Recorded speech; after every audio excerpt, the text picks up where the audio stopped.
satisfa mele kamiese.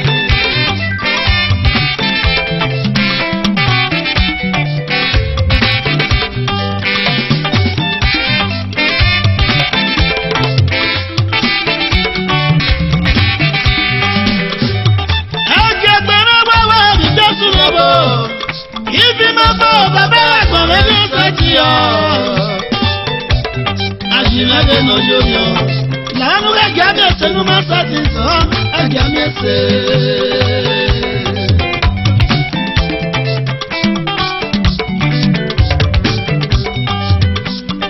Ajagbere wa jino jino. Ifi ma fọwọ́ bàbá wa gbọ̀rọ̀ ní sẹ́tì yọ. Ọmọ rere ni ọmọ rẹ̀. Lanu agami mi no ma satisfa agami mi.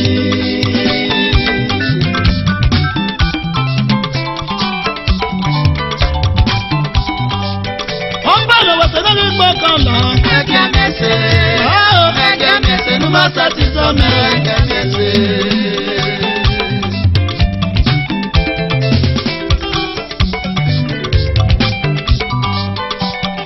Egioro wada gioroza, beno kume peli buya jivele no jorio. Agamiese no ma satisfa me obaba o. Agamiese no ma satisfa agamiese.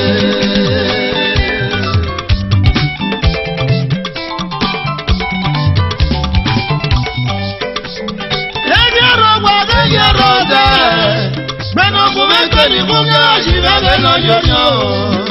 Agamiese no ma satisfa me o baba o. Agamiese no ma satisfa agamiese.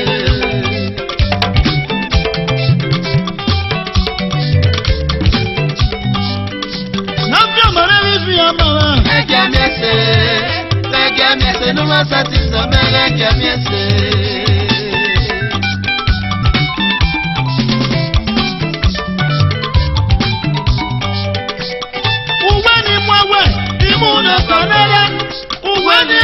Baba olale o, unani kele gbẹdẹ baru wọn bá mi Jésù náà ní òkè.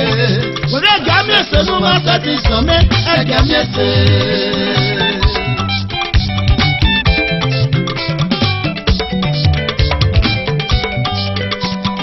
Uwe ni mọ̀wé ìmúna sọ̀nẹ́lẹ̀, uwe ni lẹ́rù bàbá olale o, unani kele gbẹdẹ baru wọn bá mi Jésù náà ní òkè. Agamiese no ma satisfa agamiese.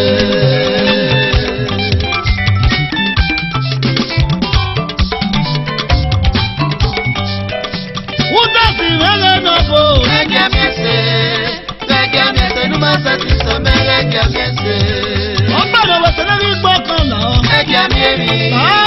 Agamiese no ma satisfa mele agamiese. Umosono salebu akpe mi. Awe ni akalẹ̀ ti ìgbèrè. Kaleti ìgbèrè.